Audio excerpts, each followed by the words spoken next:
Hello, I'm back. I'm doing a review. It feels a little bit weird.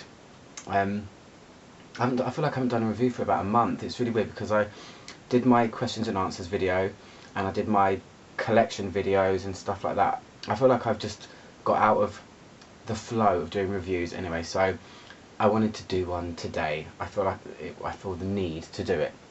So tonight I'm reviewing Dolce Vita by Dior. Really love this fragrance. I don't know, I just feel a bit passionate about it. It's unfortunately been reformulated. I think most of Dior's perfumes have been reformulated now. It came out in 1994 stroke 5. I'm not sure, I've read conflicting information. Whichever one it was, and it doesn't matter because the 90s is the best decade of perfumery. Then it's an oriental woody fragrance. I have the vintage, well, what's called vintage now because it's the pre-formulation. There are a few ways, before I go into the review, there's a few ways to tell if you have the newer formulation, which I've read apparently is not a patch on the old stuff. When are they really, honestly? When is a reformulation better than the original? I don't know. But yeah, apparently one of them is the lid.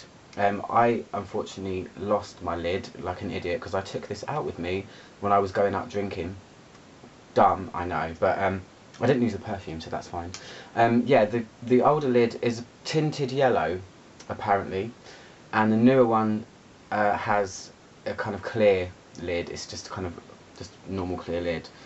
There's something about the bottom as well. I think if Dior is just printed on the bottom of the bottle, that means you've got the new one. If it's got a sticker like this, I don't know if you can even see that, but then it's the old stuff.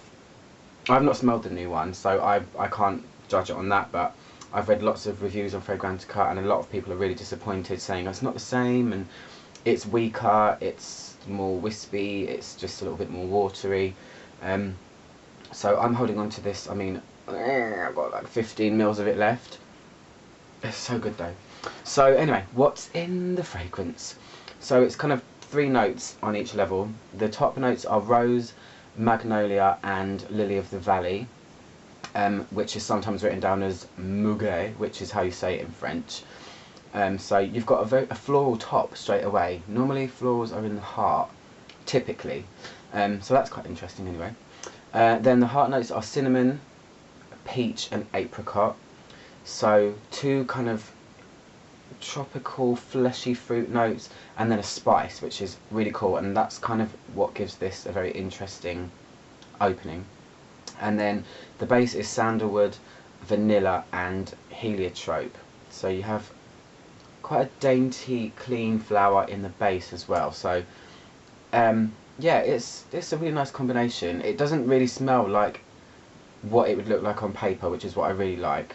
Dior actually call this a happiness potion, and I think they nailed it with that because it's a little bit like sunshine in a bottle, and it does make you feel a little bit happy. So anyway, it's drying here as always. I haven't said that for weeks. It feels really weird. I don't really want to spray it. I would spray it in the air like sometimes I do to show you, but Dior sprayers really throw out so much. So if I spray that, I'm going to spray like a mil in one spray, which I'm not prepared to do. So yeah, I already adore this. I think it's amazing. I think it's really different from lots of Dior fragrances. I don't know. It smells spicy. It's not a spicy fragrance. It's when you first smell it, it's like a lightly spiced, fizzy, sweet smell.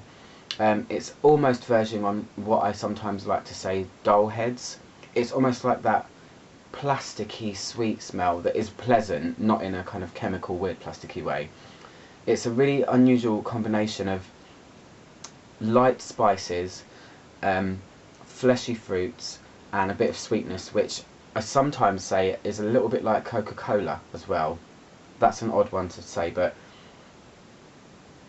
I don't know, it has that same thing that Coca-Cola has, where you can smell it's a little bit kind of herbal and fizzy and sweet, but you don't really know what it is.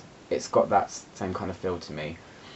It's lovely. It does smell really bright. It's like there's something quite kind of flirtatious about it. I don't know, it's a little bit carefree smelling.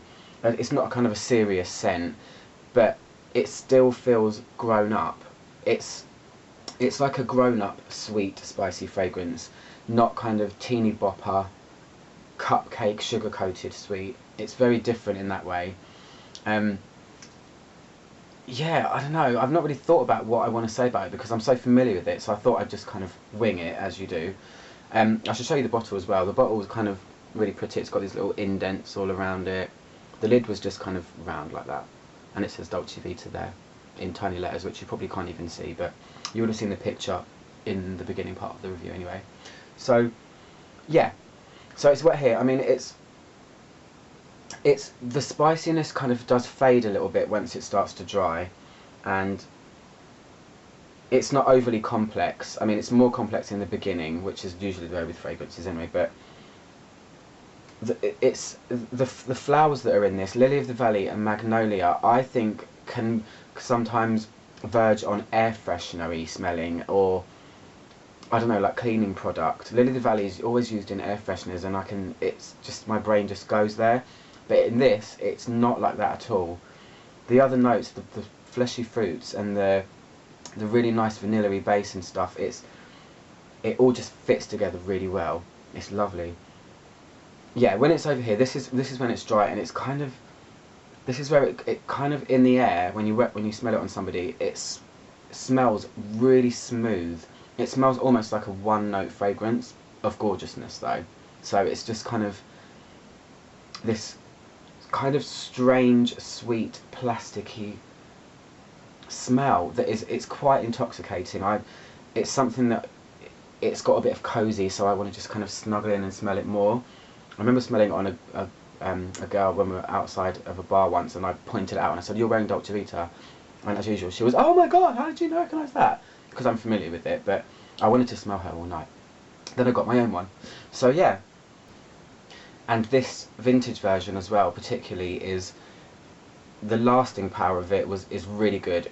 As typical as a lot of Dior's were before they were reformulated, they did have good quality. I really used to respect that fragrance house. I still do a bit, but it's gone downhill since all of the reformulations. But it's one of those couple of sprays ones, and it really settles into an all-night lasting fragrance, which is, you know, that's what you want. You want a bit of quality, because it's not cheap. Even though it's been reformulated, it still has quite a high price, which I find really frustrating, but it's not up to me, is it?